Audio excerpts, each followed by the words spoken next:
या देवी सर्वभूतेषु प्राणरूपेण संस्थिता नमस्तस्यै नमस्तस्यै नमस्तस्यै नमो नमः। नमस्कार मित्रों, मैं मूलचंद गुप्ता पुनः आपके सामने अपने आत्मवृत्तांत के साथ प्रस्तुत हूँ। पिछले एपिसोड में आपने देखा मैं सपरिवार केंद्रीय विद्यालय आईएनएस मांडवी गोवा पहुँच गया। तो मित्रों, थोड़ा सा मैं विद्यालय के बारे में बताऊँगा। विद्यालय में मुश्किल 6-7 कमरे थे, एक छोटा सा हॉल था और वो नेवल बेस के अंतर्गत था, नेवी वालों का था। नया नया विद्यालय खुला था, उन्होंने अपनी कोई ऐसी बिल्डिंग हो सकता है इनका केजी स्कूल चलता रहा हो, कुछ तो था, उन्होंने दे दिया।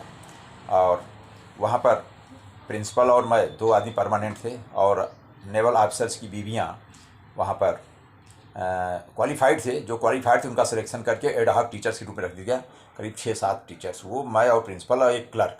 प्रिंसिपल मैं और क्लर्क परमानेंट थे, रेगुलर टीचर हो गए थे और सब प्रिंसिपल कहीं ट्रांसफ़र आकर आए थे, क्लर्क भी कहीं ट्रांसफ़र कर भेजा गया, तो मुझे नया भेज दिया गया था। ये मैंने आपको बताया। तो विद्यालय में मुश्किल से हर क्लास में 10-12 बच्चे ही थे। एक सेक्शन का स्कूल था, मुश्किल से बताया कि कमरे कम ही थे।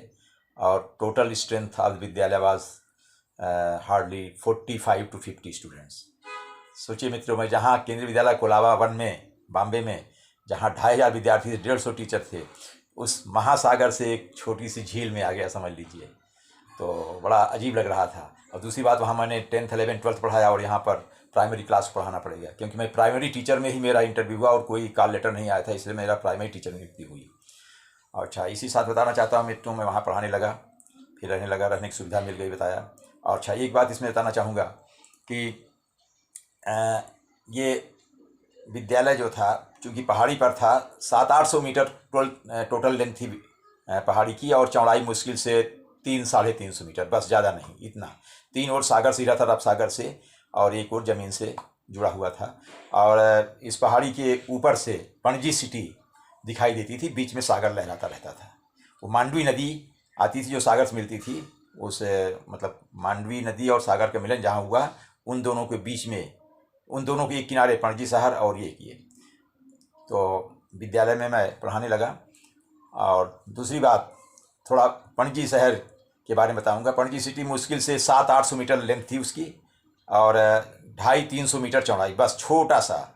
और सारी एडमिनिस्ट्रेटिव यूनिट में थी। उस समय जब मैंने ज्वाइन किया था तो वो गोवा, दमन दीव केंद्र शासित प्रदेश था, लेकिन 1987 में गोवा राज्य हो गया था और दमन दीव जो अलग अलग हैं वो दोनों केंद्र शासित प्रदेश ही रहे। तो ये मैंने बताया। कैपिटल सिटी थी गोवा की उस समय पणजी, अब तो बहुत विकसित हो गया होगा। और विद्यालय के बारे में भी सुना कि वो तो 12वीं तक हो गया, उसी वहीं पर मल्टी स्टोरी बिल्डिंग के रूप में काफ़ी जगह हो गया उसमें। तो ये मित्र, मैंने थोड़ा सा विद्यालय का परिचय दिया और पणजी शहर का परिचय दिया। और पणजी में, गोवा में मुश्किल से कुछ ही मुख्य शहर थे, जैसे पोंडा था, मापुसा था, वास्को ड गामा, पणजी और मडगांव, ये 4-5 सिटीज़ मेन थे। ये गोवा का मैंने तौर। और यहाँ बीचेस, कलंगुट बीच, जो सी बीचेस हैं, कलंगुट बीच मशहूर था, बायना बीच, और आपका बागमालो बीच और हरम्बल बीच, ये कुछ मुख्य बीचेस हैं समुद्री किनारे जो प्रसिद्ध थे, पर्यटकों के लिए जो आकर्षण का केंद्र हुआ करते हैं।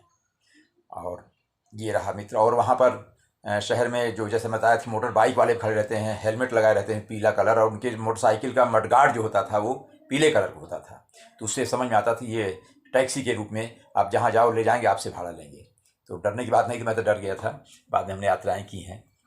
तो ये थोड़ा सा मैंने गोवा का थोड़ा सा आपको परिचय दिया। और दूसरी बात, विद्यालय में जब मैं पहली बार ज्वाइन करने गया था, बताया था मैंने, 18 अक्टूबर ज्वाइन किया और 28 या 27 को चला गया 10 दिन। तो 10 दिन मुझे मेस में खाने की व्यवस्था कर दी गई थी प्रिंसिपल के माध्यम से। ऑफिसर्स मेस था, तो वहाँ मतलब सब कुछ रहता था, ब्रेकफास्ट आपको अपने हाथ से लेकर खाना है, सारी चीज़ें। तो मैंने पहली बार अनुभव किया। फल फूल है, केला है, सब है, दूध है, दही है, सब कुछ, पराठा है, सब्जी है, इस तरह से हलवा है, इस तरह पूड़ी भी सब्जी रहती थी। ये नाश्ता के रूप में चाय कॉफ़ी सब रहती थी और जूस भी रहते थे। तो मैंने बहुत छक कर खाया 10 दिन, करीब 9-10 दिन। जब वहाँ से आया तो प्रिंसिपल हमको बुलाया एक दिन, बोले भाई ऐसा है, आपके नाम से बिल आया है। कौन सा बिल? बोले जो खाना खाया है ऑफिसर्स में, इसमें देखा तो 200-225 का बिल था। अरे मैं तो तंग रह गया, मेरी तनख्वाह 690 रुपये प्रति माह और 2 से 100-250 का 200 का बिल। तो मैंने तो मेरे यहाँ एक कमांडर थे वहाँ, तो उनकी बीवी भी हमारे यहाँ पढ़ाती थी। तो उससे मैंने मैडम कहा ये बिल तो बहुत लंबा आ गया।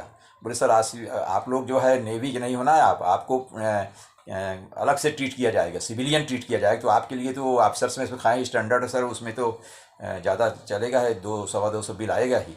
तो हमने कहा ये तो बहुत ज़्यादा, कुछ कम कराइए। बोले ठीक है। मेरे हस्बैंड ही उसमें इंचार्ज हैं, वो कमांडर थे, रावल, मिस्टर रावल, कमांडर रावल। तो बोले ठीक है, मैं देखती हूँ, उनसे कुछ करती हूँ, बिल हमको दे दीजिए। तो प्रिंसिपल को तो आदेश था कि उनके पे बिल से काट करके, पेमेंट से काट करके वो चेक बनाकर नेवी को दे दिया जाए मेस में। तो प्रिंसिपल से मैडम ले लिया, चूँकि अफसर बीवी थी, प्रिंसिपल माना पड़ा, सर हमको बिल दे दिए, मैं देखती हूँ। मेरे हस्बैंड तो इंचार्ज हैं, तो उन्होंने अपने हस्बैंड से कहा एक बार मैं उनके घर भी गया, बुलाई हमको, गया था। तो हमने कहा मैडम हमके सर क्या हुआ हमारे बिल का? बोले देखते हैं। तो 2-4-10 दिन ऐसे 2-4 बार पूछा मैडम से, मैडम ने बुला ले जाओ सर, हो गया, माफ़ कर दिया उन्होंने छोड़ दिया। उनके क्यों? अरे बोले छोड़ दो, जब आप यहाँ आपकी तनख्वाह हमको मालूम है कितना है, हम लोग कितना पाते हैं, तो छोड़ दिया गया। तो मेरी वो मैं फ्री में खा लिया, समझ लीजिए। ये मैं आपसे शेयर करना चाहता था मित्रों। फिर आगे मिलेंगे, धन्यवाद, नमस्कार।